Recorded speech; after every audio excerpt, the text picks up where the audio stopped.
Hello, everyone. Welcome to tonight's episode. The title of tonight's episode is The Secrets of a Hidden Earth. And so, Mr. Within would like to speak about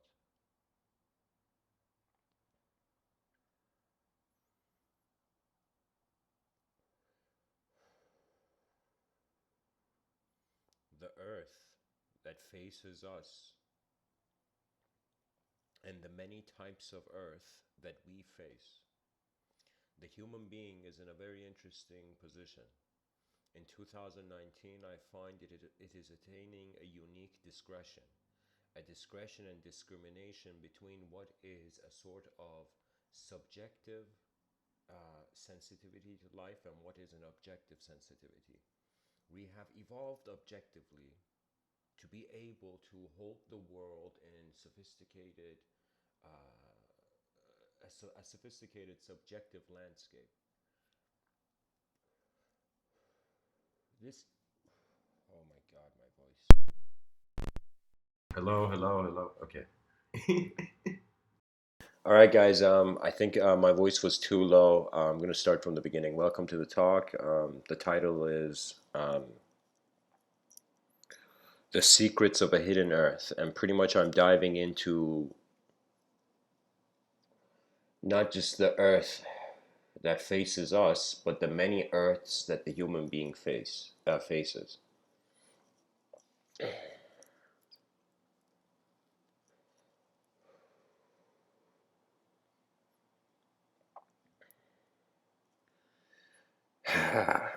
This level of um, sophisticated discrimination of this creature between different life sensitivities is the key. We are pretty much through natural selection and mutation meeting each other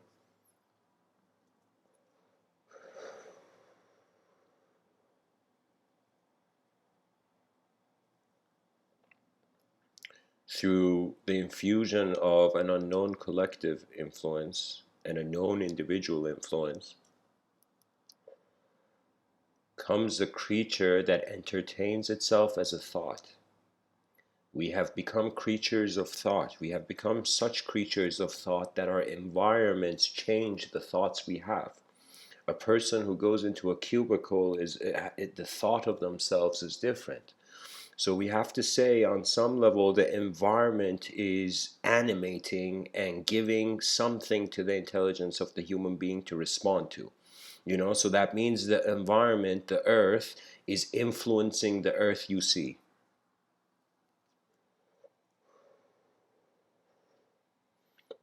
I find that something that really helps the civilization is the recognition between what I call the objective realm and the subjective realm. It is so crucial. I find these are the most important things to understand that there was an objective evolution in which there's an objective realm.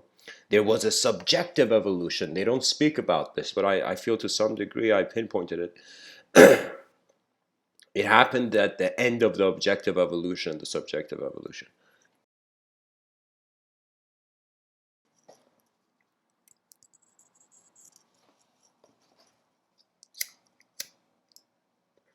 And the language threshold, which is another way of saying the known, the unknown, and the witness, the awareness to the edges of uh, reality and imagination.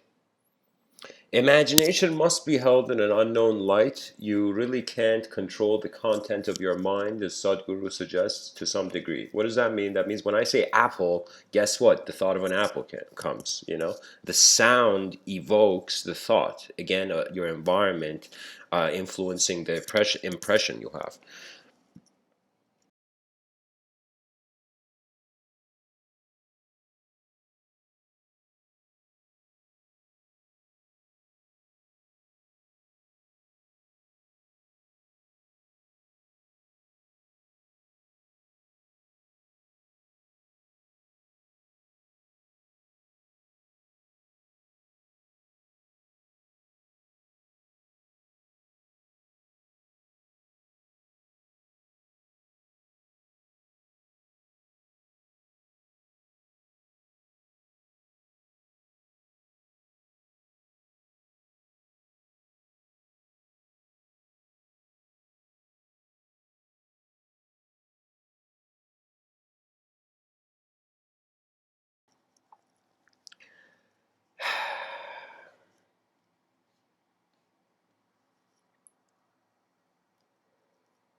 The secrets of a hidden earth.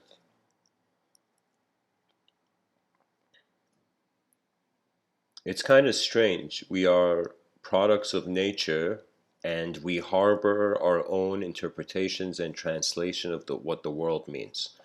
To some degree, our civilization acknowledges the individual, idolizes the individual, and in more indirect way, it also idolizes collectives. For me, I kind of wondered about the winds of evolution moving man in ways that man cannot comprehend. And what does he do in that situation? In a situation where there are walls at the edge of thought, at the edge of conception. I kind of noticed that the attention of the human being, in accordance to how it acknowledges itself, gets a sort of comfort and discomfort in how it acknowledges the world. For example, you can say a billionaire, a billionaire's sense of self and the way he or she acknowledges himself is very different than to, for example, someone on the street. The image of self is at a different intensity, at a different comfort level or discomfort level.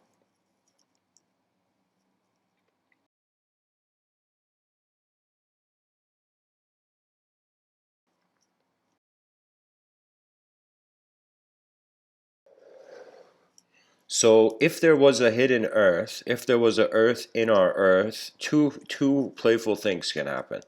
Externally, there's a smaller earth inside the earth.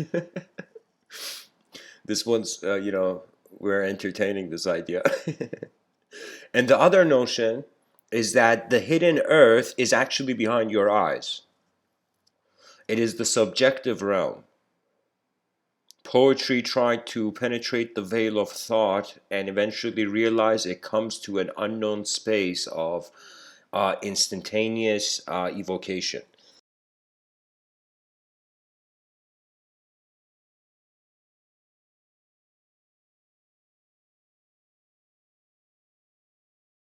I see many people studying the earth in front of their eyes. I see very few people studying the earth behind their eyes. And when they want to even study it behind their eyes, the language for the exploration is beginning from in front of their eyes. So it's like after some point, the problem witnessed has to, there certain questions arise. One, does it have a solution, for example? First, you got to know what the problem is. So first, what is the design of the problem? How does a change in the design of the problem suggests the design of a solution? Then the last thing, if there is a solution, even if there is a solution to the problem, is the solution accessible? And this last question is the main concern. It's what's going to really inspire humanity in trying to reveal the treasures within him. This was a concept in Tibetan Buddhism, treasure revealing. What kind of treasure? It seems to be a sensitivity of awareness to the senses.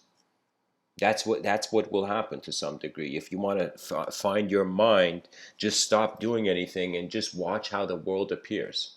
Eventually you will understand the nature of it. You see, people, because they think they're their mind, they are controlled by what they think they are. Somebody feels they can't do something, you can go tell them for an hour, like, yeah, man, you could do it, trust yourself, believe yourself, like, and then the person's gonna be like, I can't do it, man, I'm just saying I can't, as if the defeat is internal. Some people get defeated before ever trying, and that's what fear does, to be honest. You need to kill fear before it kills you. And what I mean by that is that you have to confront the unknown rather than hide in a certain structure or just stay within a certain stratosphere of knowledge.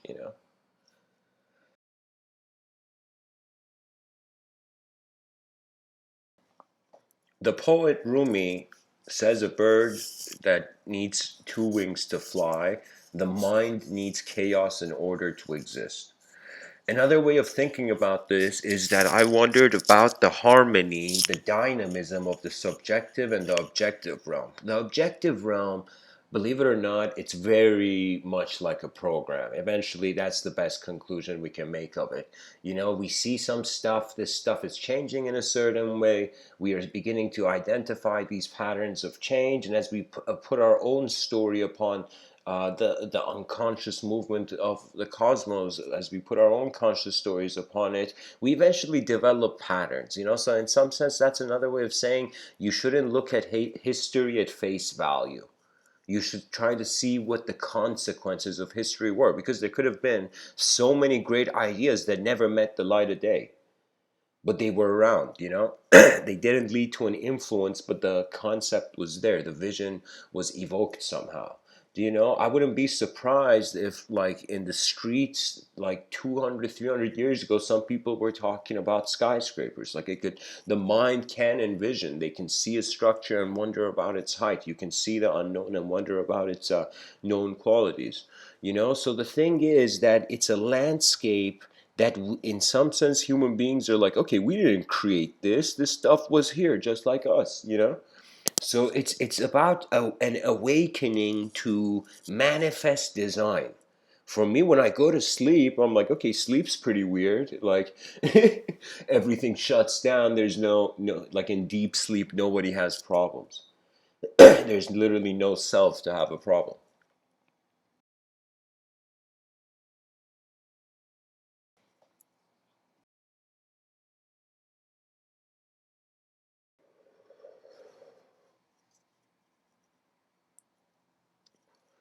Think of it this way: in one angle we're a conscious self, in another angle we're an unconscious collective. The unconscious collective is very valuable. Carl Jung did something so sneaky and ingenious in in trying to map the unconscious, and he stated that there is a personal unconscious and a collective unconscious. The collective unconscious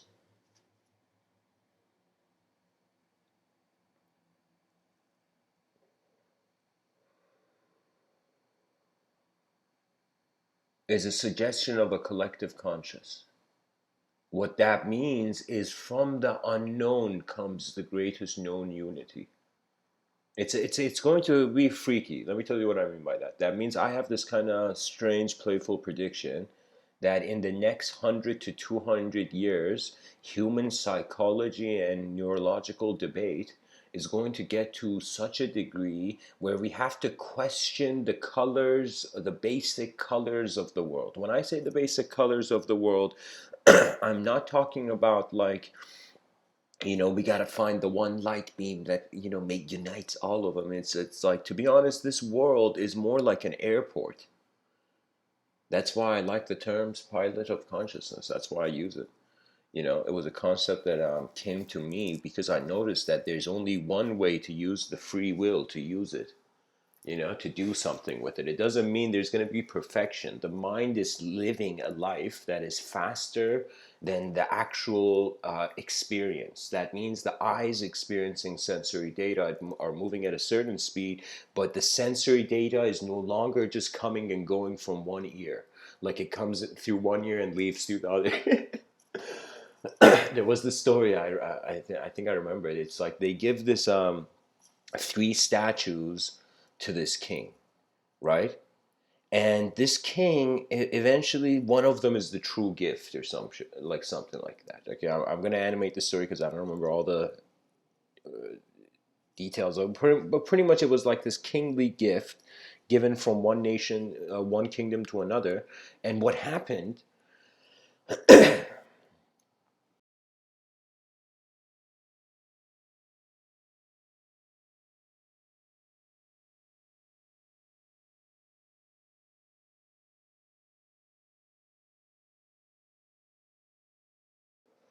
is that eventually the wise councilman of that king found out what to do with the statues, and one of them put a stick through the ear of the statue, and each of them had a different movement, but in one of them the ear went completely empty, so the stick went into one ear of the statue and went came out of the other, you know.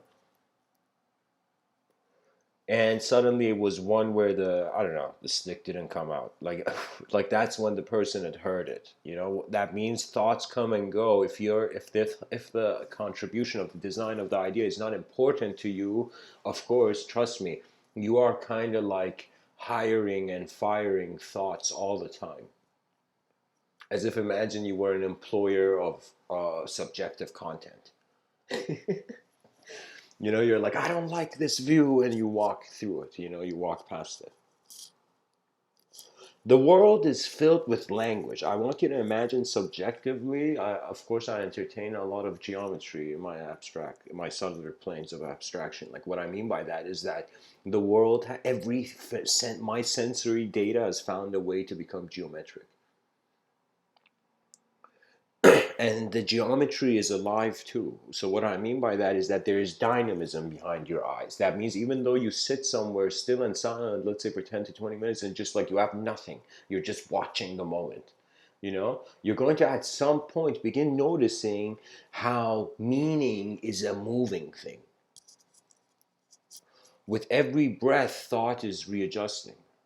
This is why you can't hold on to language too much. So it's like this freedom of the subjective self never having to be something. You see, it's like the objective evolution. At the end of the objective evolution, like a caterpillar going into a cocoon, there comes this sort of subjective evolution, you know, sparking simultaneously at like the last cell of the caterpillar dies in the cocoon and the cells of the butterfly arise.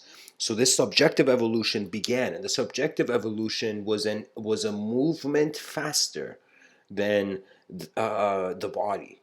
Something began moving at a more faster speed. It was, I think, an internal sense of decision making, or maybe the seed had the design planted in it from the beginning. Who knows? Who knows if who knows how much truly the designs in the world are conscious of the design of everything.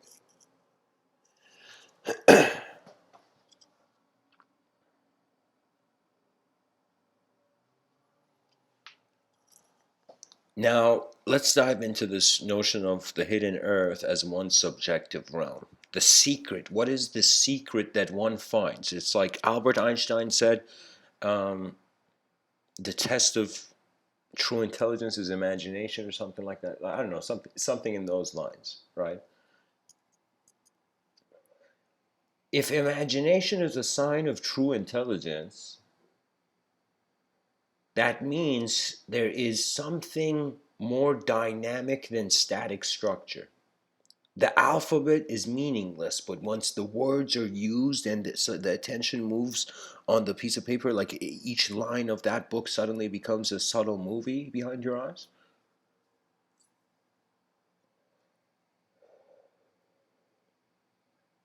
You can totally figure this out, the speed of your mind, believe it or not, with just reading. You know, like I'll give you an example. Like when I was younger, reading was too slow, and then one day I'm like, wait a minute, why don't I just read quick? Start reading really quick. And when I started to read quick, I noticed based on the intention and importance of the movement of attention from each symbol, each design, there came the animate thing, you know? So it's as if ink on a piece of paper becomes a film behind your eyes.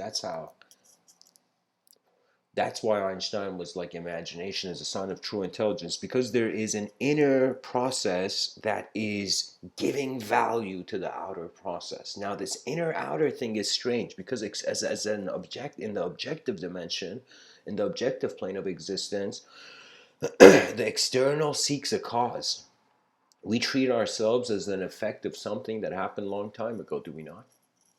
In doing so, we are forever defined by objective law. When I say objective law, I mean by the laws of nature.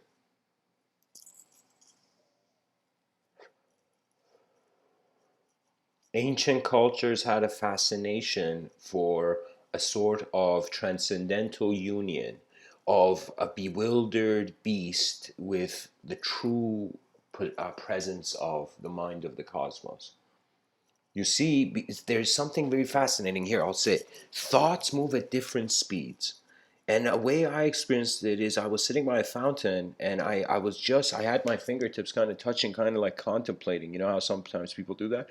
And as I was contemplating, I noticed with each exhale,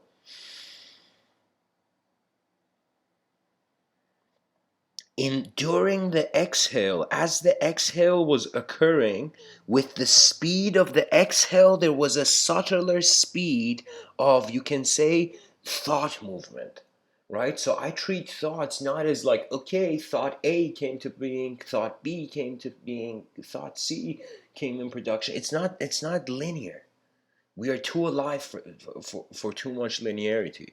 This is why a box is a cage. This is why geometry also has the dark side. I think what was in ancient Greek mythology, the chains of the Titans were geometrical locks. Do you know? So the thought can move like a river, and you're putting a flashlight on a river. For me, the title of the talks, usually when I give these talks, the title opens up something unique. It's as if my attention goes on the unknown. And then it's like the explorer requires every step. This is why life is not something you can in any way get out alive. But it doesn't mean you cannot get out with the transformation of the life. That means how many days have people had stress and some sort of kind of mental storm and then realized 10 years from now they would be a totally different person to themselves. So do you see, we live in language, but we are not language. We are the observer within. The presence of the witnessing moment.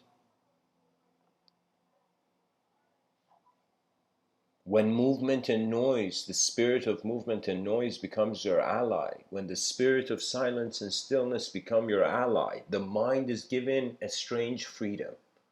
Rather than seeking its freedom externally, it just stops seeking freedom. When it stops seeking freedom, for the first time, the subjective realm is quiet enough for a pure observation of the objective realm.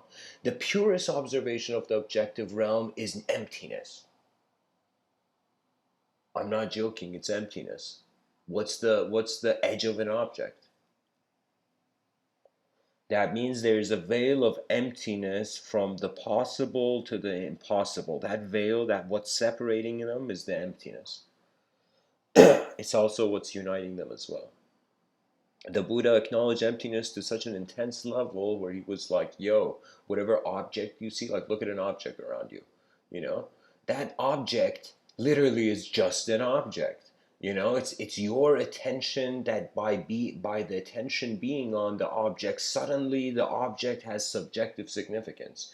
That subjective significance, which we call nature, you know, Buddha was like the nature of objective phenomena is empty, and that's why he was saying it. It's as if you can put uh, the Holy Grail in front of two people, and some people see it full, some people see it empty. Some people look at the cosmos and it's alive for them. That's why nature moves them. Do you know? Some people look at the cosmos as lifeless for them. It's literally an artwork that they think it needs cultural analysis endlessly.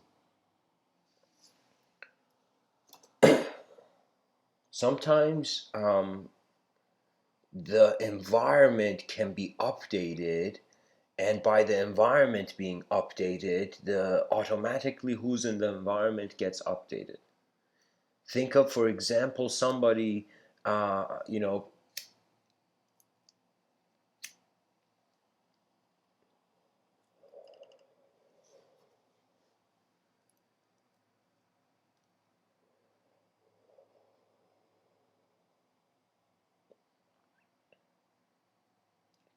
purchasing the most advanced technology available.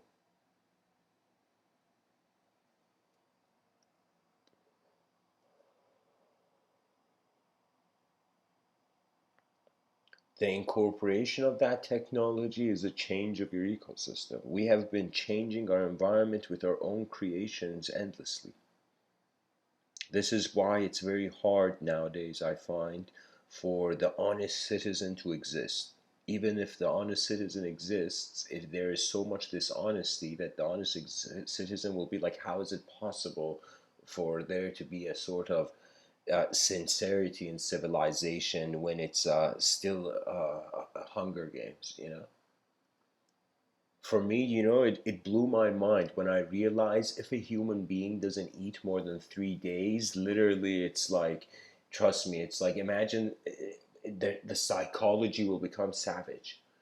And if we consider there is an incredible chemical component to action, I am, even though as much as I'm entertaining the subjective realm, I'm not avoiding the objective realm. The brain is literally a container with fluid inside. This is why I hate the subway. The subway is a mass torture device. Especially those poor souls who have to go on it every day. Because literally, it's like, think about it. It's like, just take a jar of liquid in your hand the next time you go in the subway, and just look at what happens to it. There's constant, like, movement stopping, movement stopping, movement stopping. It's like this jar of liquid is being shaken unnecessarily. Do you know? Now, the cool thing about our intelligence is that if it is pushed, it adapts. So this doesn't mean just because there's no strategy, collective strategy, or a sort of collective inspiring narrative, to rekindle the ethos of civilization. It's like we adjust by engagement. A lot of life, you have to go towards it. It doesn't come to you. That's the strange thing. That's why it's like, and sometimes you have to trust that idea because you need to change and trust in your space. There was this concept in, I think it's a certain European mythology, where there was the concept of sirens. I don't know if it relates to Greek, I don't know. But it was this kind of mythological perspective that these sailors will, with their ship, they would have to cross some part, some place,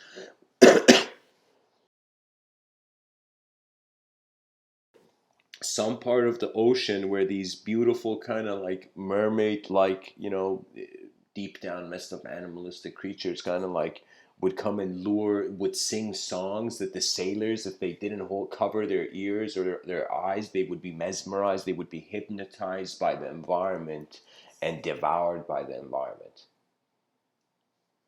So in this kind of myth, it's suggesting, like, not only there are times where you have to go towards things, but there are times also things without you wanting or not come towards you. Now, the most immediate response is to immediately shut the gates of your subjective kingdom. When you do that, on some level, it's like a defensive strategy. At the same time, you are limiting your intelligence in the space. It's like the more attention there is on a person, the more that person is considering where the energetic expression of the moment is going.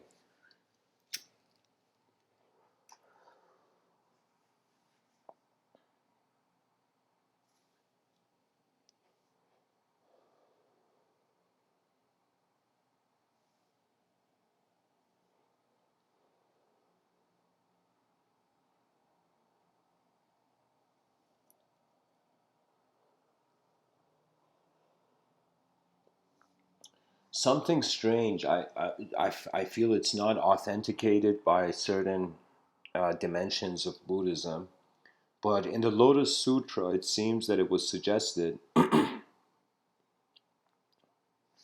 um, that the Buddha got a change of heart last second before passing away, and it was as if for a second he was bewildered. All the Buddha's disciples were like, "Whoa, Buddha's about to die," and he's freaking out.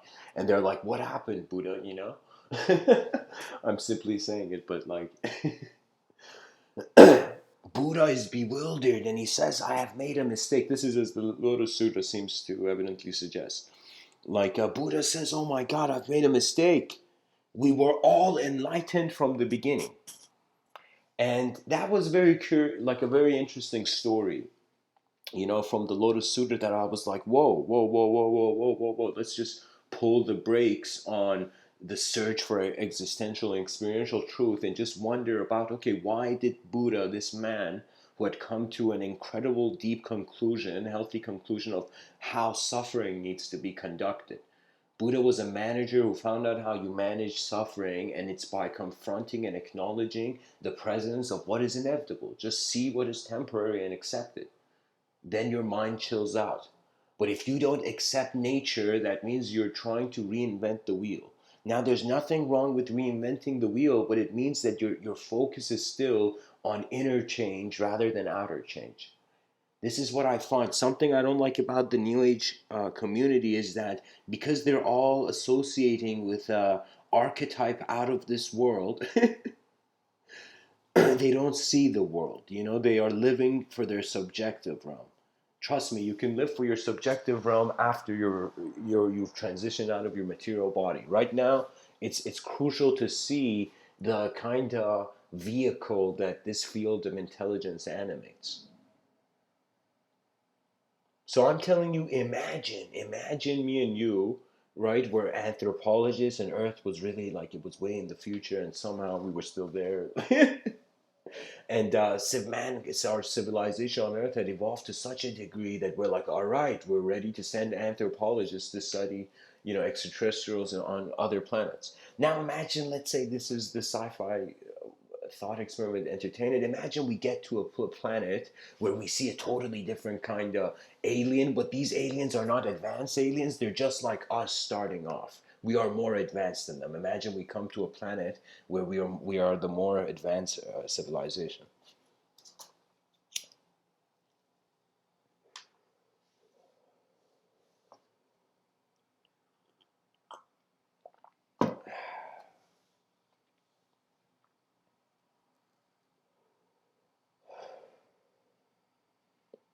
We would, let's say, just like as the anthropologist studies primitive societies, we'd be like, holy shit, let's see what these guys are doing.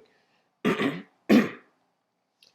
now I want you to imagine, with the same enthusiasm that the future anthropologists in the sci-fi context I'm painting, kind of look at that modern primitive kind of extraterrestrial civilization evolving. I'm now saying, whoa, whoa, whoa, we are one of those civilizations. You have access to studying how the inner reality of a creature on this rock occurs. There are so many unanswered questions that I'm telling you, this is why pride is so important to the intellect. This is why the intellect honors pride. Do you know? That means it's like whether the idea is rational or irrational, if there is pride, if there is a context to it, it becomes respectable. We have to realize we don't just live in front of each other's eyes, we are living through each other's eyes as well. It was something where I remember one night I was like, whoa, whoa, whoa. It fascinated me how many different human beings had looked at me and seen a different version of me than I see myself. It just fascinated me how much lack of control there is, of like where you give out your art, you know. The world is elements. This is why I realize the kind of yogic mind did not just look at the five elements: earth, air, fire, water, ether. That was like the primitive periodic table.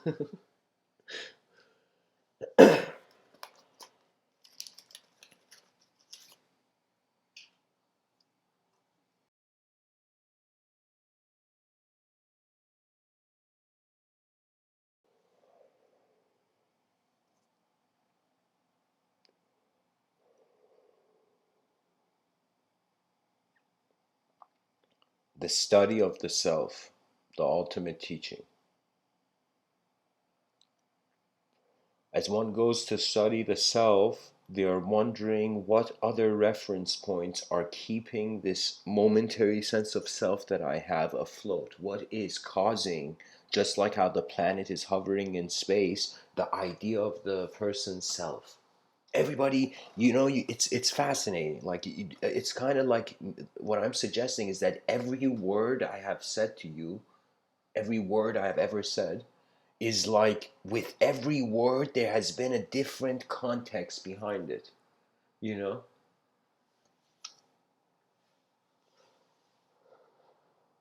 You have to Just like the yogic mind entertained the five elements, kind of realize if you can confront and be comfortable with all the ways existence can change,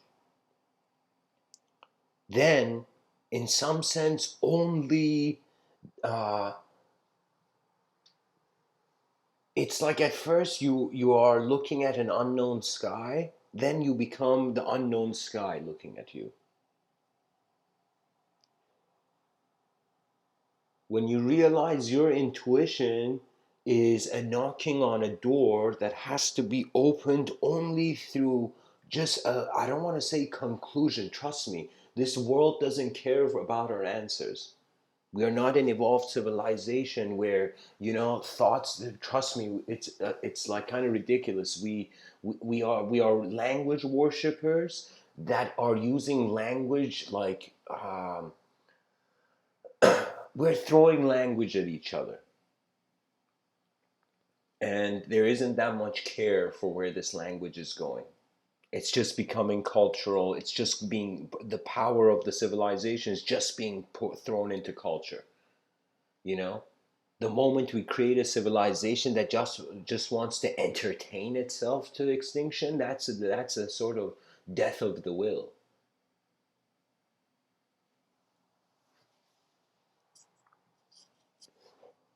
I find our species is not here to kind of dabble in utopic and dystopic visions all the time. Reality is a living thing. What that means is just like how you ride a horse, you have to be conscious of that creature, of the mind of that creature, of the mind of that creature that your ride in that moment depends on.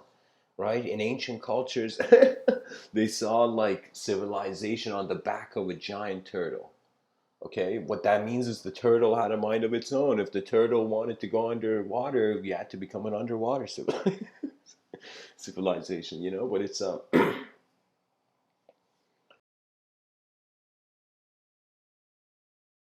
man had not yet pushed out the voice of nature through intellectual certainty.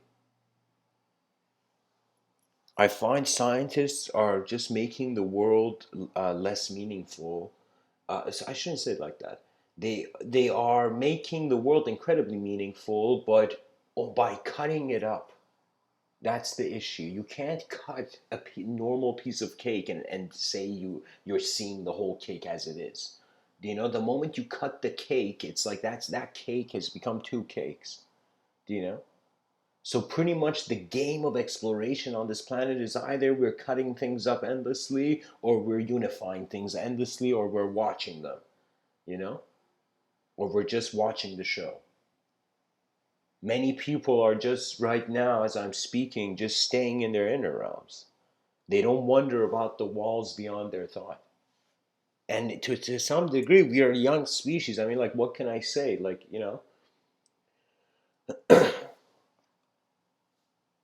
we are not still curious about our inner technologies. If they ask me what is the most important thing in knowledge, I would say language. A young child who understands language will be ahead in life in ridiculous ways. Because when you take your distance from language, when you observe that you're not the words that appear in the moment as you are free. Do you know what that means? That means anybody can come and say anything to you. You're just observing the thought. You're not letting that thought be you. The thought is coming like a cloud, passing by.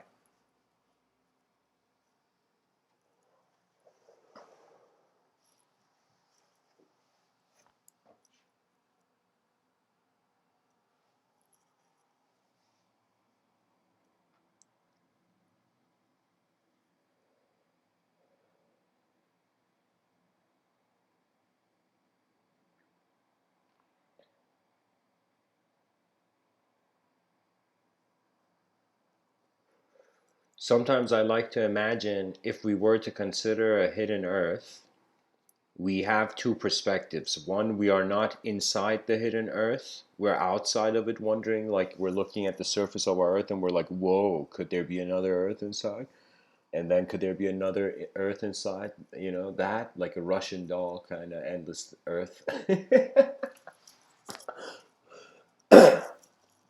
But I wonder that if there was a hidden Earth, that means in some sense that Earth is does. How can I tell you? It's this crazy concept of the resetting of the picture at the start of the journey, at the end of the journey, endlessly. Do you know that that happens sometimes through? I find the impatience of the free will. The free will witnesses something; it doesn't know what to do about it. Instead of being still, continuing to be still and silent and just observing, it attempts to reflect the same pattern. What I mean by that is what's happening in front of your eyes. There is an urge within to kind of replicate. Unless you become an unconditional moment, you will not be able to use the condition or be even aware that you're in it. I mean, to be honest, why else would people still keep the concept of enlightenment alive? It was the suggestion of a sort of different reality behind the inner atmosphere.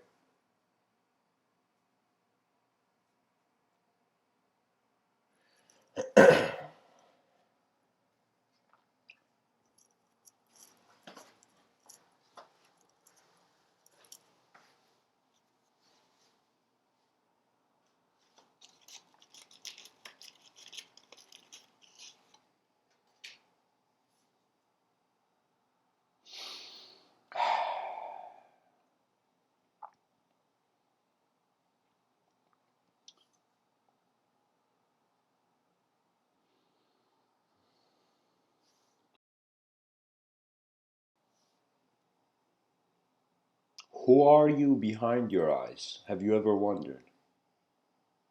Have you ever wondered that you are maybe the definition giver, the value giver to the moment, not just the value receiver?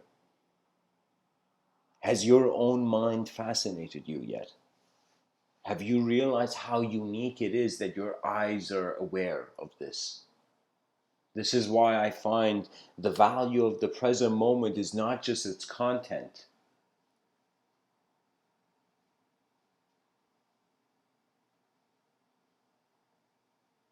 Sometimes freedom is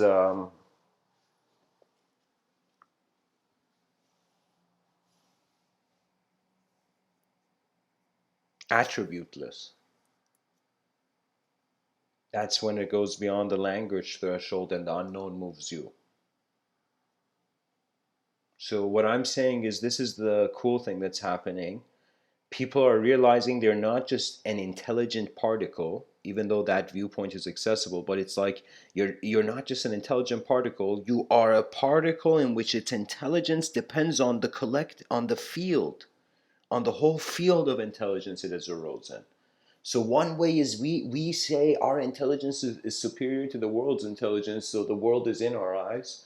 Another way is we are in the eyes of the world. We are the thoughts of the unknown cosmos, you know. And a thought is evoked at any moment. It doesn't even have a linear structure to it.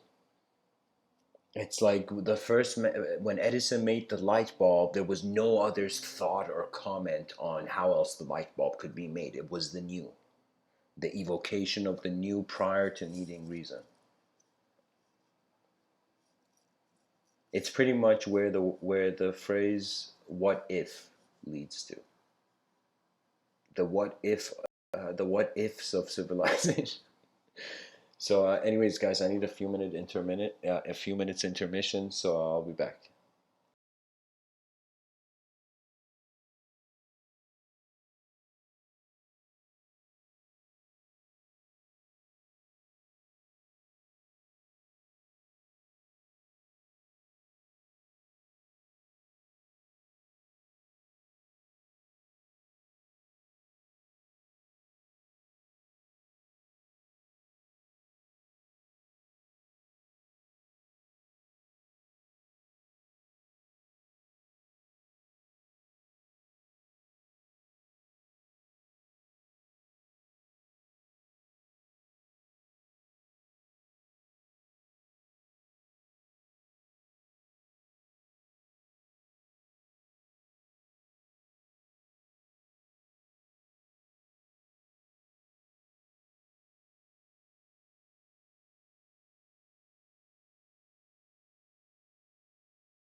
Okay, guys, I'm back. Thanks for waiting.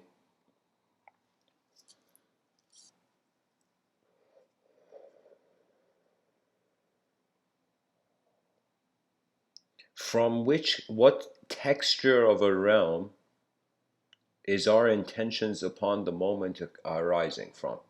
Right now, as I'm speaking, it appears to me more of an inner. The inner environment is moving the outer environment.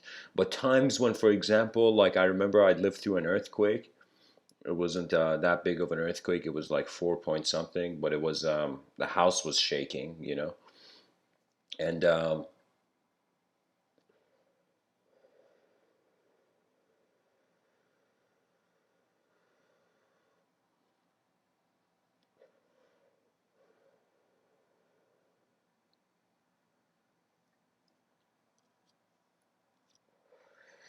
the external moved the internal. Then I find that our minds are just, they create parallel realities upon the moment, and eventually free will is a decision of one of these parallel realities. The world can happen in many ways, just like the person can move many directions. And to some degree, it's like you are maneuvering an object is a moment of being, an objective existence, but at the same time the way it's being maneuvered has that subjective rhythm to it. Do you know? So in some sense, where is again, I come to the edge of the language threshold, where what is after objects, what is after subjects, it is the unknown presence of man. So what it means is that if Carl Jung spoke about archetypes influencing the psyche of the person, how the person has many impressions of many symbols, and pretty much you can say archetypes are the first things the person was exposed to.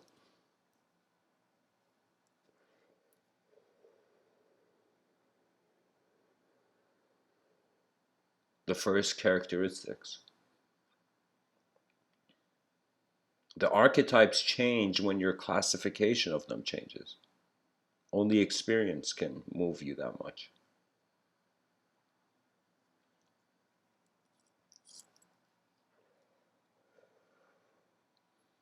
Alexander the Great, he had instructed his people that after he passed away, he was put on this boat, this burning boat, going into the sea, and his arms were wide open.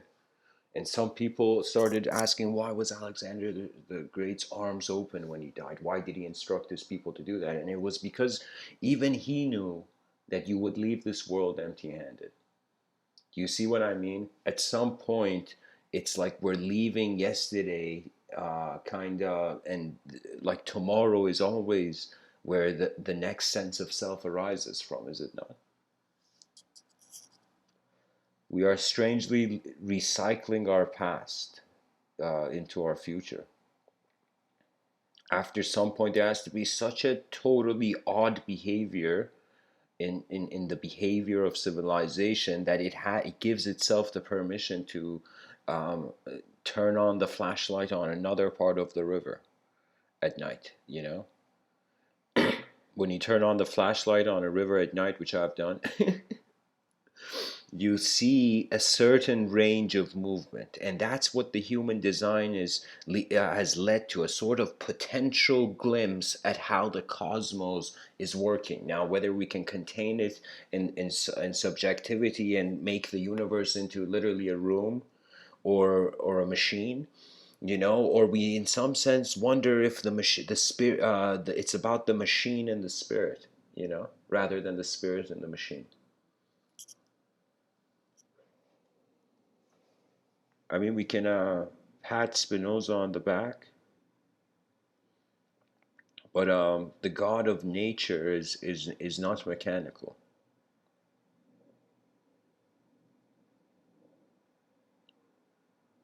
And it's strange because if the world, the more life you give the unknown, the more your free will is divine will. When the less kind of life you give the unknown, it's like you need a lifeless world. You need a world moving slower than your mind to be able to do something with that world.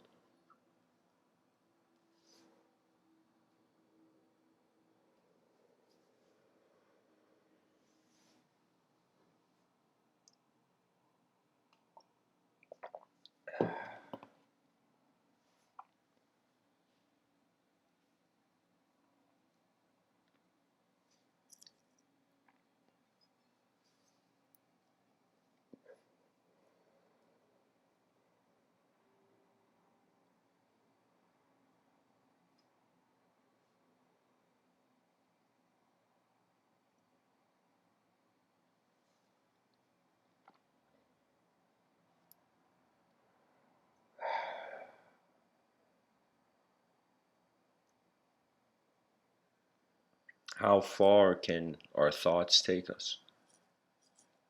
At most, language provides an ability to embody the inanimate. Suddenly, we're not just in a world of atoms, we're in a world of unique objects with unique names. I find eventually, regardless of the inner structure, there is a sort of energetic presence, and this energetic presence is like literally like a balloon being filled with more and more air as it grows in life, eventually bursting from the framework that kept that air there, you know? So we are, in some sense, being a blink of the cosmos.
If you were to close your eyes and think about Earth, that's the hidden Earth of a reality that arises from within purely. Now, keep your eyes closed, imagine, and you'll notice that the way the mind moves, it is like even with the tiniest percentage of change in sensory data, there comes suddenly an awareness to the rhythm. You know, as if there's a moment of liftoff, and this moment of liftoff for the pilot, just imagine an airport like the from the field, it's suddenly lifting off, and there is a turbulence into a shift into a different elevation of being.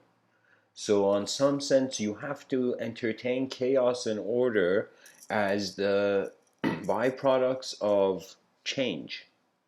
You cannot do anything with it. You cannot make the world into a purely happy story, and you cannot make it into a purely sad story because it is saying that the world is either sunny or raining all the time. You see, this is why the notion of extinction is strange, because how does it know what in the future will happen? You see, we give ourselves freedom by creating potential, and that's really what the whole purpose of the ethos of civilization. Just for the child to enter this world and be like, okay, rather than it just being a purely solo ride of self gratification and hedonism, it becomes something where there comes the calling of the collective responsibility. And then you'll suddenly see why it's important, because every person's given a different DNA. That means every person is a different sort of eyes to the moment. Now, every person's eyes has a value, and if the explorer mindset is entertained, is engaged with, you suddenly realize, holy shit, nobody knows anything to some degree. We're on a rock in the middle of nowhere. Language has been sparked into our own conception. You know, language is like thin ice. When it breaks, it's like, oh my god, the reality was different. It is a sort of, um, I think everybody is comfortable with waking up tomorrow.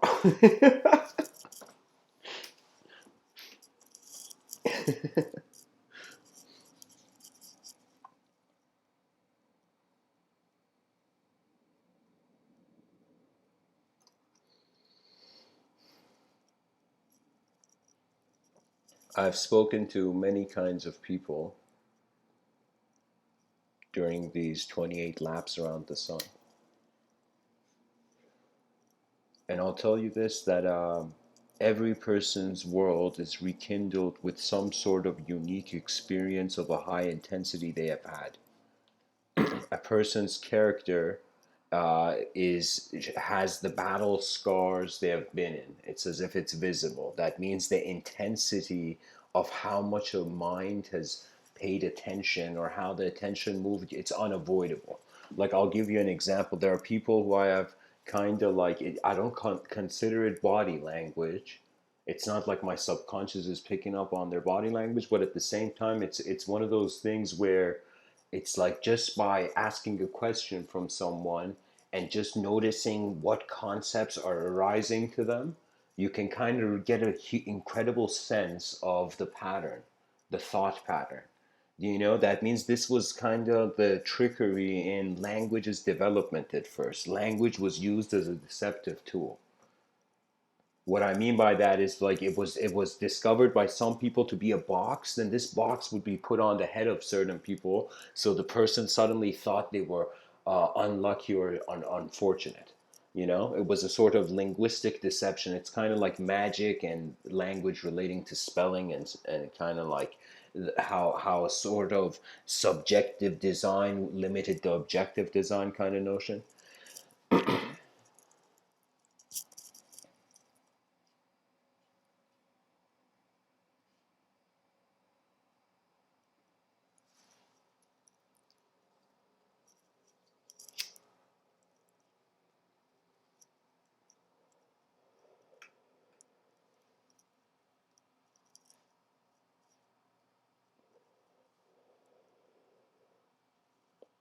Shri Ramana Maharshi says one of the most profoundest things I've ever heard. He says there will come a time where everything you have learned will be forgotten. And when I think of that, do you know how empty handed we truly are as existential creatures? How in only certain states reality is finding sort of clear conscious design, and we need even the chaos, because without the chaos, how's the order evolve? Like, this is why the future generations will always paint their own trails over the trails of those before them. It's just nature. It's literally life has one space to live in, and it reoccupies it in endless ways, in endless formats and patterns. And we are uniquely in a position where a purely biological process reached a sort of unique point where it's no longer just purely biological. You can say it's a sensitivity to creation, because I've had moments where I've closed my eyes and I've thought about the speed of my thoughts, only to come to the objective notice. It's like, it was hilarious. I was constantly having a sort of philosophical viewpoint, which philosophy is really an inner game. That means philosophy's contribution is to the inner realms of man, not to the outer realms that much, you know. I came to realize that the speed of my thought had to do with my voice box, my biological voice box. It's like when I was thinking, it was as if my voice box was in having these micro oscillations. I don't know how I noticed it. It was like I felt I was so still that I kind of noticed this was the something was happening objectively, like a tingling, like a very micro tingling, you know? And so I kind of got the sense like, okay, so what does that mean? That means it is how a moment, one can say, is how energy is arising and being thought. That's the fascinating part. How energy is being aware of itself. Like, excuse me, but WTF, you know? Sometimes, you know, I think it's totally the natural state. It's like, I totally understand if a person gets a panic attack in this life. You know, I've kind of been walking in the most peaceful park. It's sunny day, even butterflies are in the air, you know. And then suddenly I've just stopped and I'm like, oh my God, I'm on a rock in the middle of nowhere. What, like so it was shocking to me, the position of human life and how the story we're telling ourselves about ourselves is not efficient, because it is ignoring the source of the design. You see, if just have a designer's mentality, you don't need to even put a story to it. You're like, okay, I'm sight, I'm an awareness of design. That's what the moment is objective design. You know, what is matter? It's a shape color infusion. What else can you say, you know? It's like the three-dimensional, you know. Now, Any dimension that is being observed fully means there's another dimension beyond it. This is why there will forever be an unknown and unconscious to the mind. It doesn't matter how much the person feels they found union with the ultimate state of truth. Like, okay, the attention is not here just to be God. Okay, we're not here to play God games. God is an archetype of the unknown. That means the best way to approach the unknown is to honor what it holds. That means some stories you don't have to even believe. It's just entertain the notion. It's like literally you see how a tree is designed outside your yard. Some ideas are designed in certain ways. There's an architecture to language. You know, the architecture of these talks I give. I hope it's like like just a bridge in empty space. There's no ends to the bridge. It's just a bridge. Because honestly. Um, it's a self-reflective thing if it is meant to be an inner thing. That means you're not concerned about just truth. There is your truth, and then there is the unknown's truth. The unknown's truth is so vast. It's as if it's like, what opinion can a tiny, iceberg have on the whole ocean? It's just a dissolution of state. It's a navigation of attention. So really what is traveling in this life is a moment of attention rather than snapshots of the moment with a sort of character and color design to it. When I speak about color, you got to understand there's something really cool about color. It's you paint design. It's as if and on you can with lines create the outline of something and then you paint it in.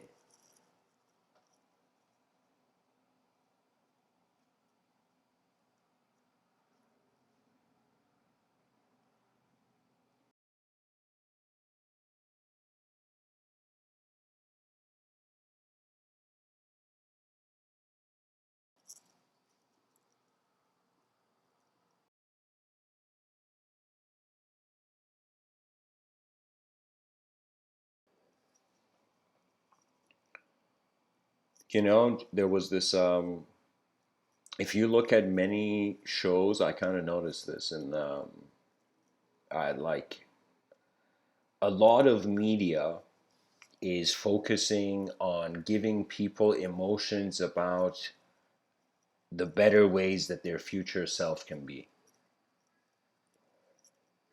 You see, people's attention is going through the labyrinths of their own creation.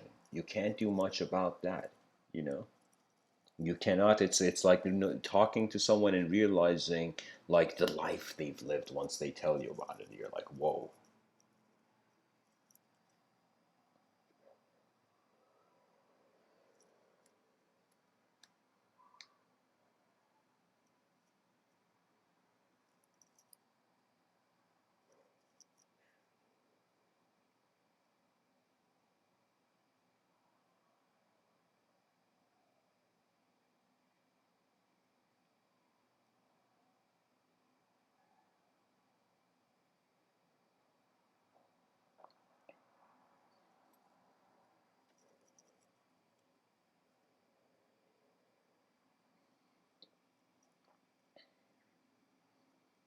The glow of the presence of the being. Nobody has your eyes. You're the only one who can study it. That's one point I have to make. Um, Language is a kind of literally a tribal dynamic where the members of the tribe are having their own experiences and coming back to the tribe and reporting it back. Right? I feel there should be a responsibility among all human beings to share their inner realities. The easiest way is to share a story, share your story with the world. Maybe the world is waiting to hear it.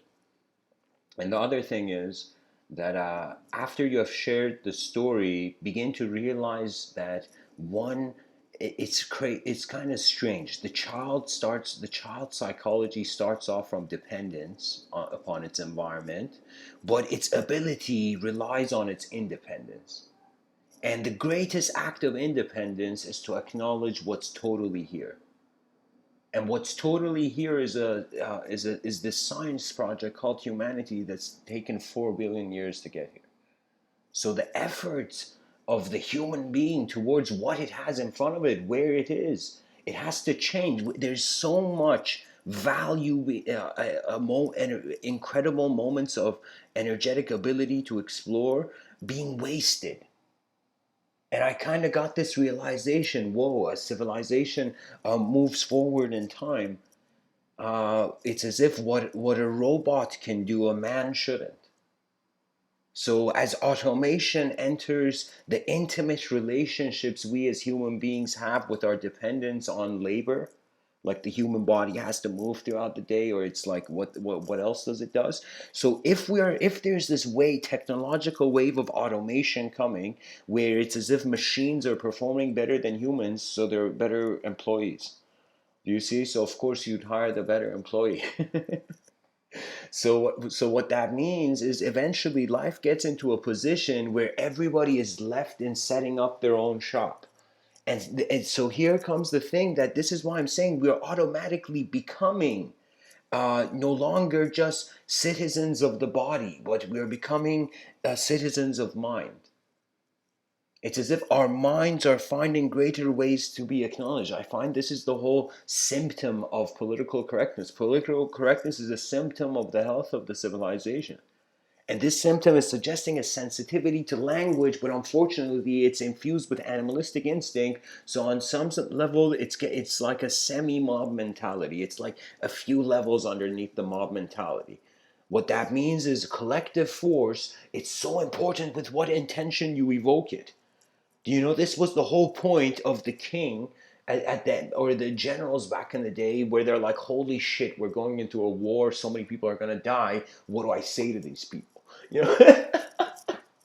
And what the general would say is like, you are meant to be here, now fight for that. And that's it. What else can you say? The battles are endless. And do you know how chaotic it is? It's like me realizing, okay, yeah, you look at history, it's fucked up. Human beings were animals. They're becoming more civilized. War was around. But then you kind of realize, whoa, well, how was the war starting? And it was truly about the subjective viewpoint.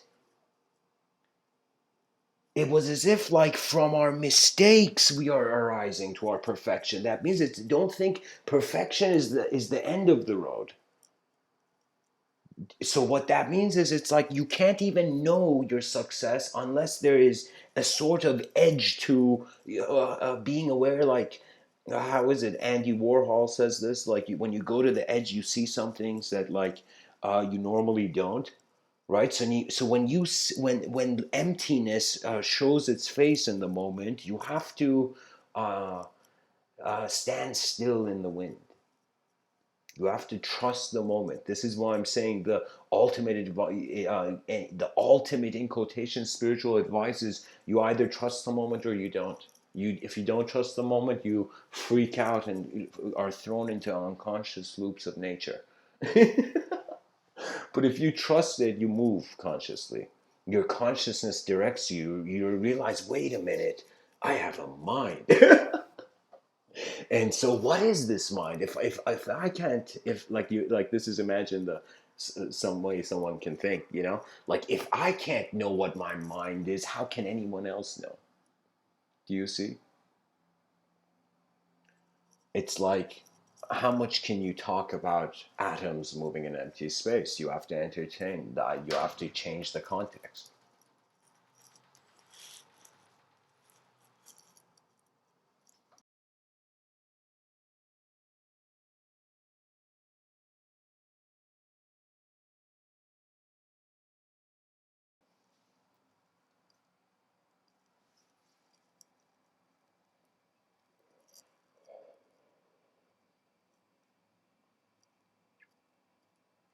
The world is hitting people with waves of data, We have become a creature that is not just hungry for objective food, but for subjective viewpoints. Because the subjective viewpoint led to our survival. For example, somebody realized what a volcano is and he goes to the townspeople and it's like, hey guys, there's a volcano here, let's move. And townspeople are like, okay, fair enough, you know. And then, like, as they're moving and safely move, suddenly the volcano explodes and they're like, okay, okay, good decision making, you know, collective decision making. If it only was that easy. And maybe it is, I don't know.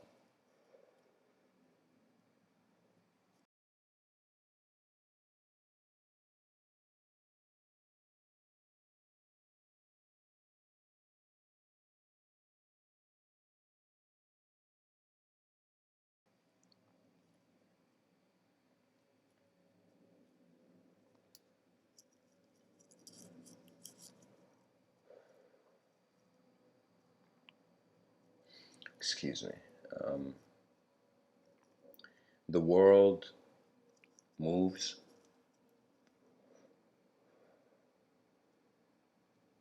In its movement, the stories of the world are set aflame. This flame will engulf. It's like the past is burning into the future as the present moment. And after one has attained objective elemental contentment, that means you are not at war with the periodic table. You just acknowledge objectivity as it is. You acknowledge the battlefield. You acknowledge the ground your mind's feet are on, which is the objective dimension, the physical component to the moment. Now, the non physical component to the moment becomes very fascinating because any effort towards the mind, if the person has not attained a sort of cosmic solitude, has not confronted cosmic solitude, it would become a infinite world searching game. That means there's those people who run wanting things from the unknown, and I find this is the mistake that many esoteric societies went through. They idolized language to a point where they couldn't see beyond the language, so automatically the ideology devoured their freedom, freedom of will. That's a tragic thing to see, you know. It's so tragic. It's literally like just like how you see an alien abduct a person in movies, like with a beam of light, and the cow is being flown into.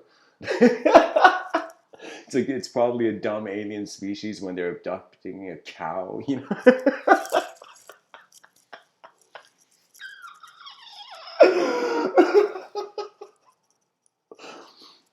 Oh man, too much ridiculousness there. But what I'm saying is like similarly, the language limits the subjective freedom of the person.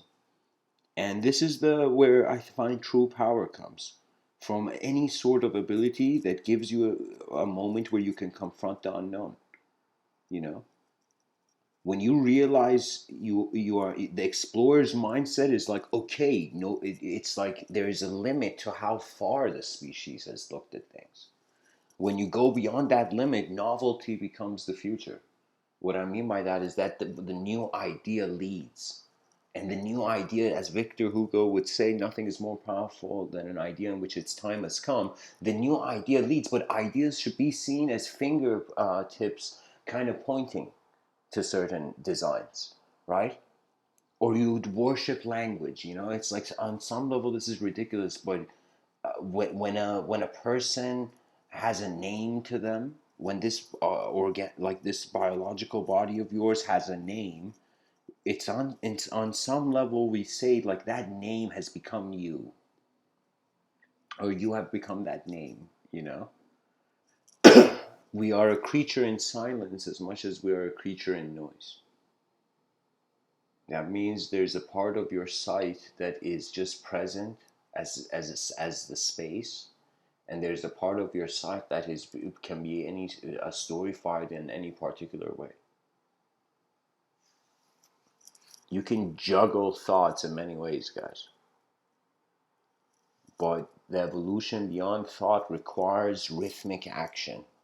which means people returning to a neutral viewpoint of the cosmos.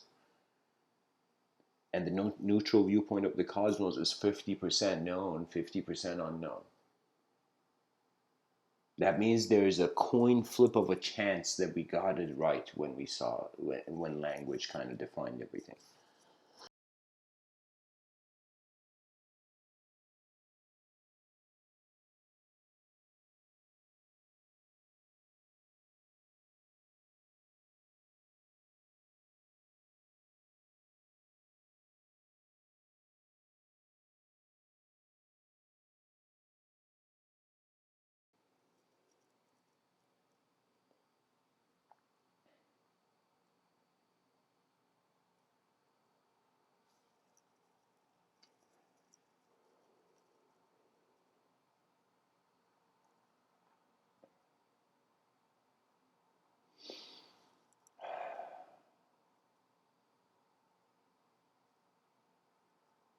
You are the mind of the moment.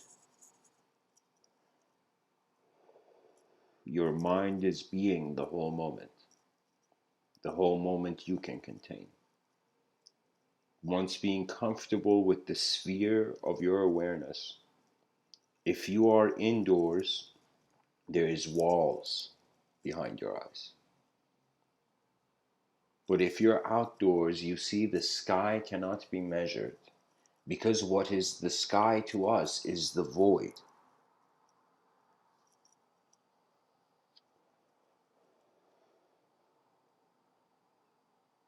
We are painting the void into manifestation to ourselves. A part of this is self-generated, as the subjective subjective realm seems to be vocational, and the objective realm, you have to care for nature. Recently I had this very unique experience where I parked somewhere to go get coffee, and as I was getting ready to leave, I suddenly saw this squirrel in a very odd position, as if I felt it was stuck in a branch. And I saw this squirrel attempting to move in the branch, right? And I'm kind of there deciding, like, okay, should I go to the coffee shop? And I just look at the tree and I just stand there waiting.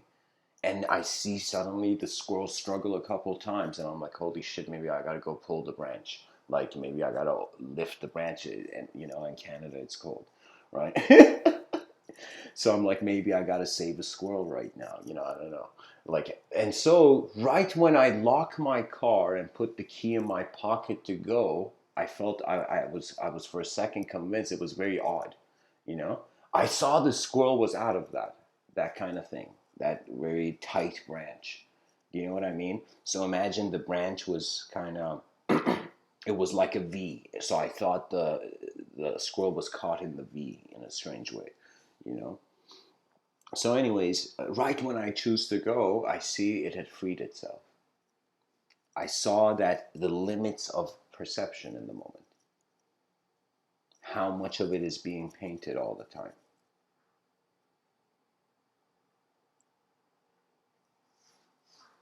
The issue with a dishonest civilization is that it hasn't realized caring for truth is the smartest thing it can do.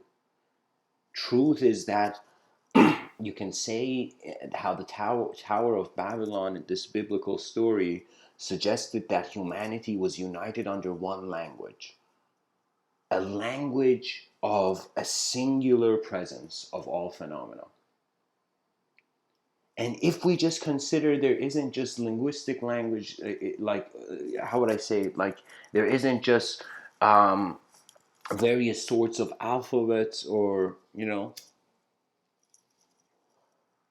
numbers are an alphabet of their own.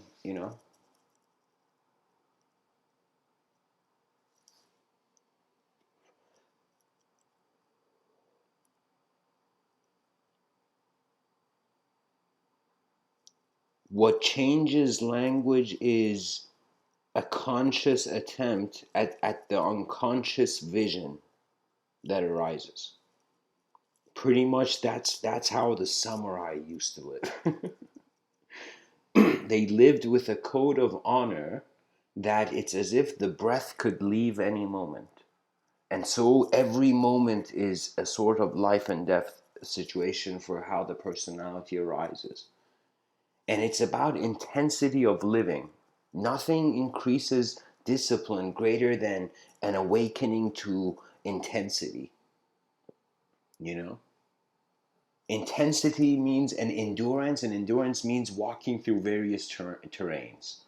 So, as if, like they said, 10,000 hours to master anything. Let's say you wanted to master writing a sentence. So you would write a sentence every day until you reach that 10,000 hour point. And after that point, you would see you can write. You discovered your own preference in the unconscious. You reacquaint to how the possibilities of your existence, once attempted, can be actualized. Don't want anything from what you can't see. It's that's oftentimes for me a strange kind of notion that I'm not kind of saying that a person shouldn't have conversations with the cosmos with themselves. What I mean by that is like study language whenever it appears. Study the language of your mind's creation, of the creation of the minds of others, kind of like Aristotle, how Aristotle would say it's the sign of an educated mind to entertain an idea without accepting it. You see, thought is just design. It's like, how angry can you get at letters of the alphabet?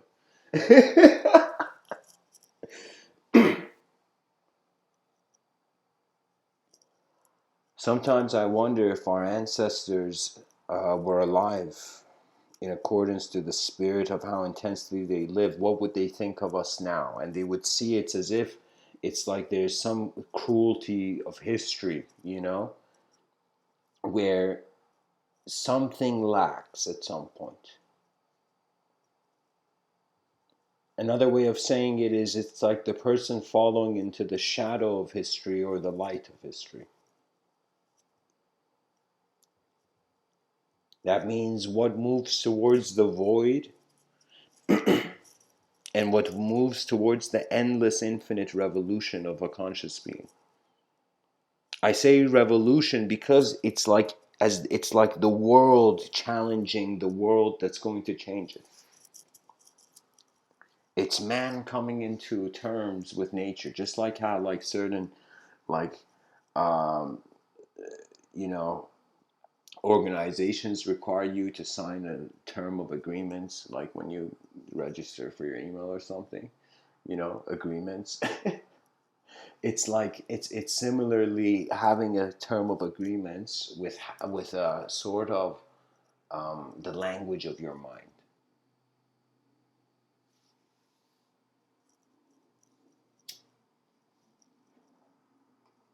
It's like, just like the weather changes as thoughts come and go, the way the design of the world is seen is changing.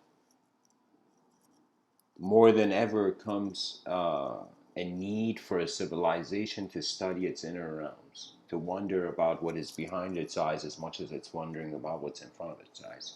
That's when you can say we're on the right track. The secrets of a hidden earth is that there are skies to be explored behind your eyes as well.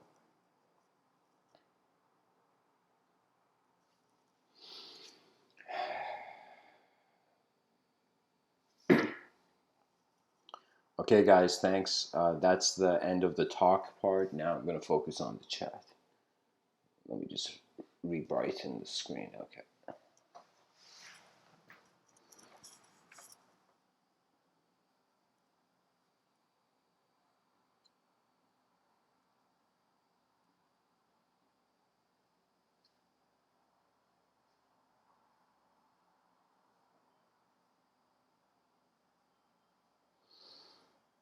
Okay.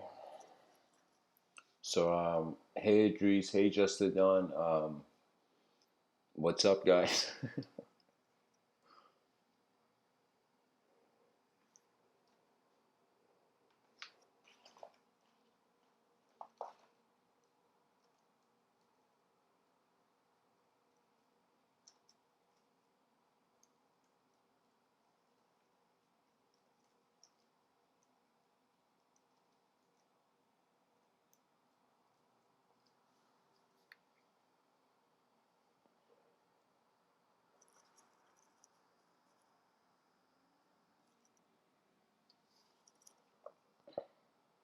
Okay, so Justin Don, how do you see the sky?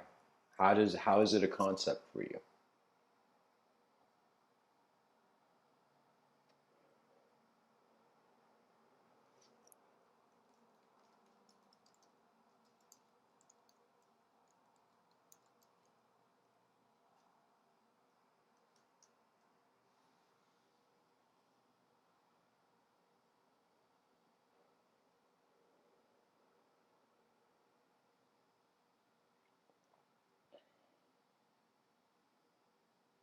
Oh, okay.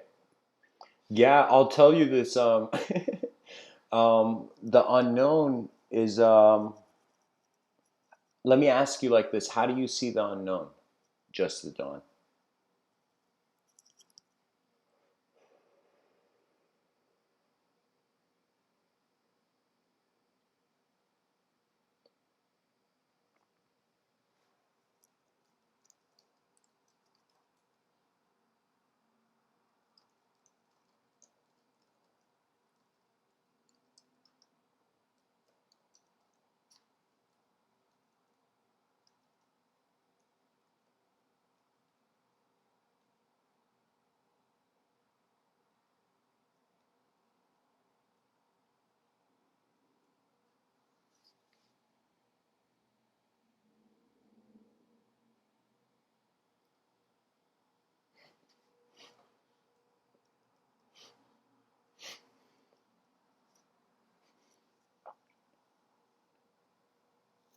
Okay, so I'll tell you this. The unknown is, guys, it's literally like, again, we can't measure the sky. If we imagine we had a ruler, okay, like this kind of strip of tape that could be connected to the edge of a rocket ship as it went to Mars. Like, imagine like we attempted to measure. I think it's immeasurable. It's too big. So we have to literally be creatures like, holy shit, we're in a world that's huge. Like there's so many stars. Do you know they say like billion trillion stars in like a suggested universe? So you see, it's like too many stars, too many things happening. We're on this tiny pebble in a light beam. Now that's one way we access the macrocosm. We just put it in some box of language to the best of our ability, and we're like, okay, this is how far the philosophical effort towards the unknown can go. Now, what do we do with it? Now, here's the thing. I kind of notice, like, here's the unique thing. Imagine in the future a society, literally the way civilization is designed. Imagine you see a group of students who are walking on the beach, and suddenly one of the students goes and just sits down, and closes its eyes, and then comes back, and it's as if you see it's literally sensitivity. The sensitivity to existence becomes one where the relationship with the unknown is respected, and you just leave it there, because if you run after the unknown, you'd think you doubt your own creation. But if you're just chill and you're just watching the moment, eventually the way the moment is moving will unfold as some sort of intuitive narrative. You follow that intuitive narrative playfully, realizing 10 years from now you could totally be a different physical entity and a different conceptual entity. Right? So it's as if the problems with we have to stop worshiping language, which is taking our attention away from who we can be really.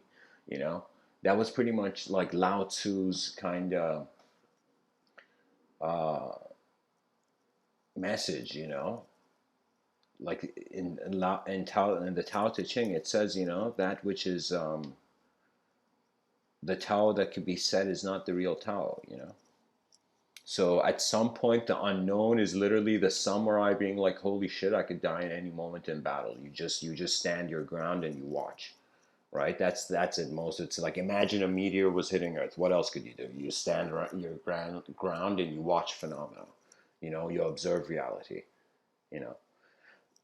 Now, we have to at least take advantage of the stories that are accessible. So if we had this mentality that every person who's awake and conscious in this world is starting off thrown into an island of how they have conceived reality. So you have to start from your inner realms, step out of them, realize that the world is strangely a bit more emptier than it looks, just like how sentences written on a piece of paper can't ignore the emptiness of the piece of paper, which is providing the space between the words. You see, so we suddenly realize we, as the children, need to be raised in the future generations, not freaking out over emptiness, so they just think life is hedonism. You know, it's for the first time wondering how would an archetype that looks at the world as if it's eternal, how would it live? Like, how would an eternal being live? Again, like I remember writing this script, which is hopefully one day I'll make it into a film. It's The Immortal Philosopher. And the whole film is about just this guy writing in his journals, and kind of his what he's writing is being animated, you know? And at the end of it, you see he doesn't have a face, and it's just this mechanical thing instead of his kind of face. So it's like what I mean by that is that the cost of immortality, and how much the desires of the person change, whether they feel like here's the unique thing, right? There was this thing shown on just a second, guys. I'm getting too excited. There was this thing that was shown that on TV, where a group of kids were told, like, there's this invisible person watching in the room, don't misbehave and just go and throw this piece of trash in the trash can, don't throw it in this like basketball hoop of something, this hoop with a basketball hoop, this trash can with a basketball hoop above it or something. And some kids would go in the room, they would stare at the chair where the invisible person, the invisible like teacher's associate was sitting, right? And some of the kids, it's as if the invisible teacher would get to them, like they would just throw the trash in the trash can. But there was this one girl who went there, and she looked at the chair, and it was like she didn't see anyone there, and she just threw the thing at the trash can, at the basketball hoop. Do you see? And it was like this kind of thing, social experiment that this video was conducting, right? So in it, it was suggesting the presence of the invisible in the life of man, right? It's suggesting that a thought can have as much influence as a real person sitting on that chair to the mind of the child, right? So here's the thing of kind of learning from your own mind by letting the ripples on the pond settle, and then seeing how nature is reflected in your intelligence, you know? That means it's kind of tragic, but kind of like the Titanic. Sometimes it's, how can I say it? For me, desires come down to potential worlds. That's why I think it's something you desire, because something your mind has seen a way of itself of being. Some desires can be emotional based. That means you'll never understand why you move that way in that moment. Emotions are like the mysteries of moving consciousness. Sometimes without the emotion, there's not enough importance for the concept to be even cared about.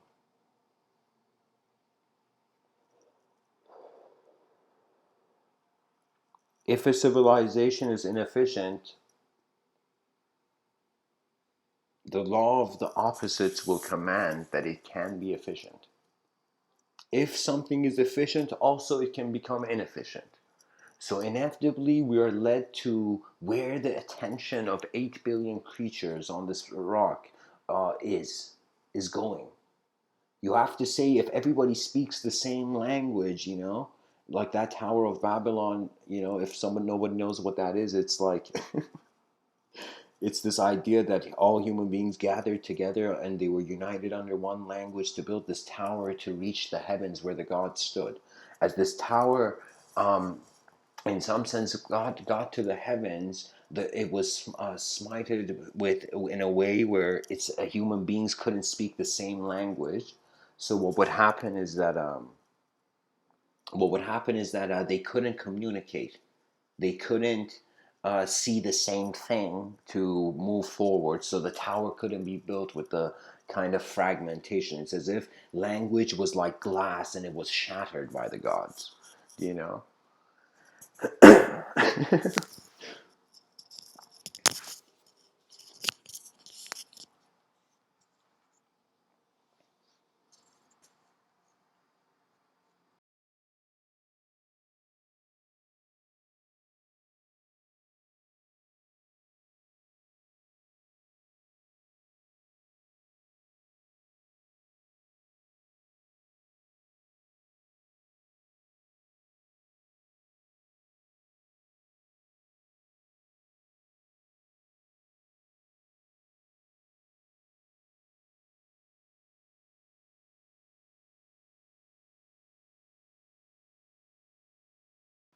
Sorry guys, I just had to plug the charger. It was like 6% battery life, you know.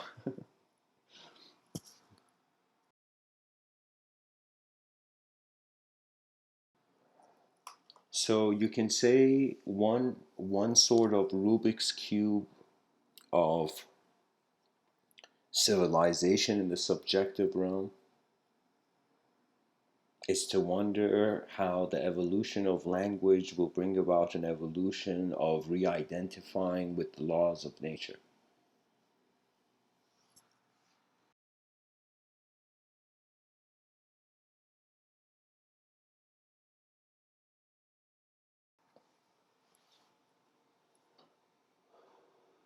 There isn't much we can say about the unknown. At most, we can honor it through a reverence.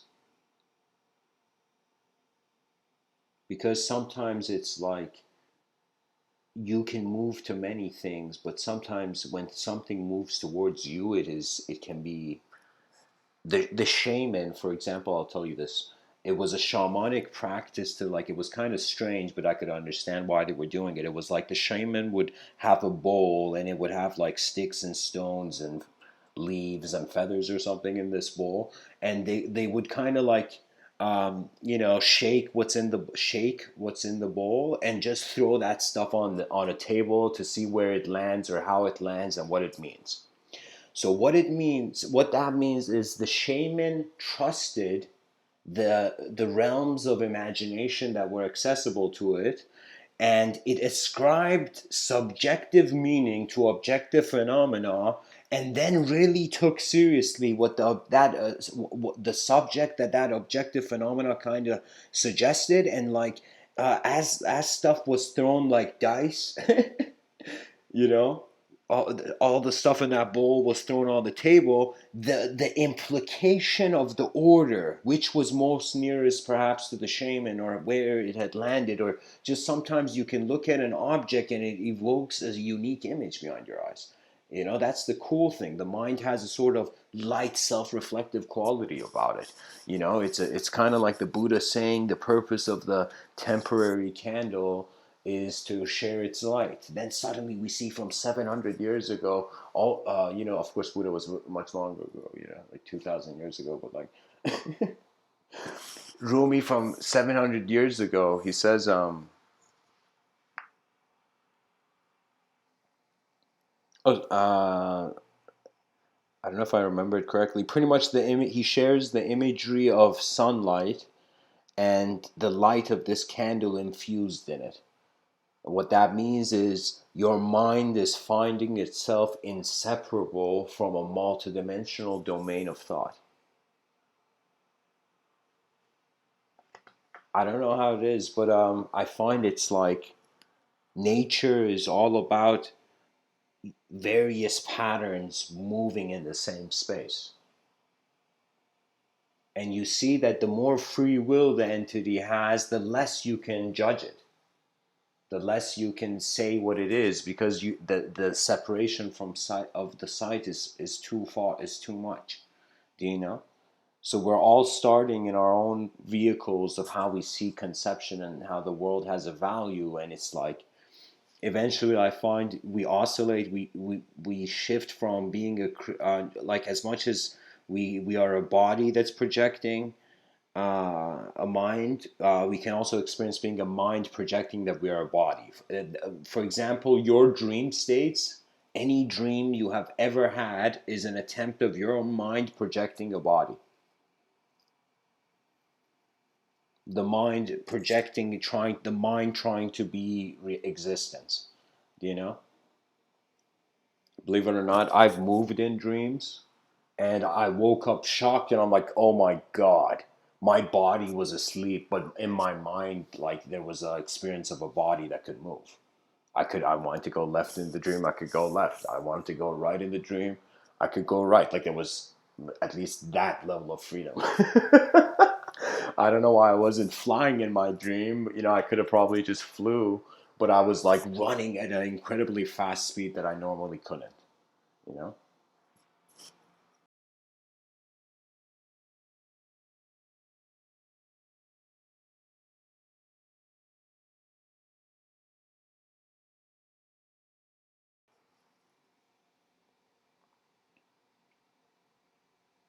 I think where I'm trying to get with this, with the whole title, The Secrets of a Hidden Earth, is just trying to take the attention of the civilization to the significance of the ability of the mind to reinterpret, just literally experience a new moment. You know, it's literally like there's certain freedoms that your eyes have to give themselves. You know, you can't. It's not external. The external can just watch you as if you're on your own boat. You know, so the inner reality is required to be externalized. You know, people's voice. There, it's literally the sprouting of inner dimensions in a kind of very globalized environment. You know,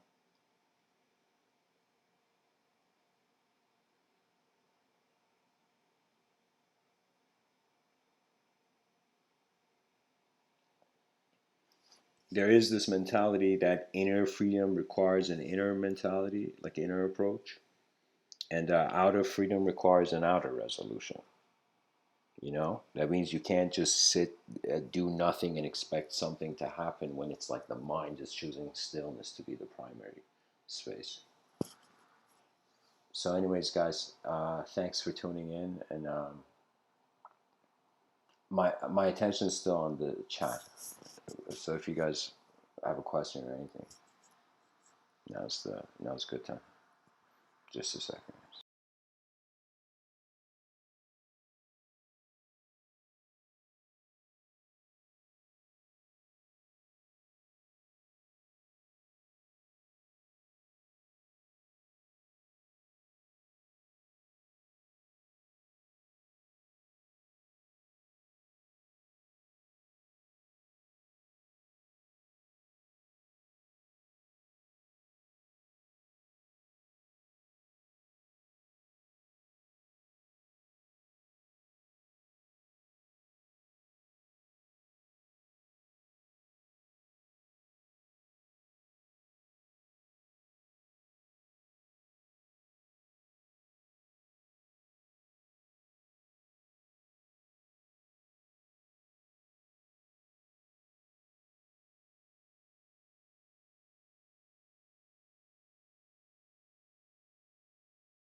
Okay, guys. For anyone still tuned in, I just want to share a Zen Master Dogen quote and probably end the talk here. The quote from Zen Master Dogen is that somebody asked him, "What's Buddha's path? Like, what was Buddha up to?" And he's like, "Pretty much this ultimate thing we're looking for is to study the self. To study the self is to forget the self. To forget the self is to awaken to the nature of all things." This is what Zen Master Dogen said. And it's very obvious what he means. It means you, as your attention goes on the self, you're studying how your mind is being the moment. You suddenly realize the mind is not the content of the moment; it's the whole moment. So it's as if, like, suddenly this, as as you have studied the self, suddenly you are realizing instantaneously the suggestion that it's a field of intelligence that works makes you feel like you have forgotten that self. You have seen something else. So, and he says, after you study, to study the self is to forget the self. To forget the self is to awaken to the nature of all things. That awakening to the nature of all things is literally a kind of return to your presence as a being prior to language and subjectivity in history. you know there's this YouTube channel called Buddha at the Gas Pump. Um, I recommend that channel. It's a good channel. And in it, there was a person where the main guy was interviewing this guy who I think his last name was Almas, Almas, something like that. And then the interviewer asked, I think it was, I'm not going to attempt the name because I'm not sure. But, anyways, the interviewer asked, uh, Almas, he's like, "Tell me about your history." And he's like, "There's a part of my history, there's the kind of three dimensions to it. A part of me, and there's my individual history, there's my universal history, and then there's a part of me that doesn't have a history." And that was a very unique response, That awakening to the nature of all things is that part of you which doesn't have a history. And so the secrets of a hidden earth are kind of how our experience moves us before we move it. Thanks for tuning in, guys. Much blessings and namaste.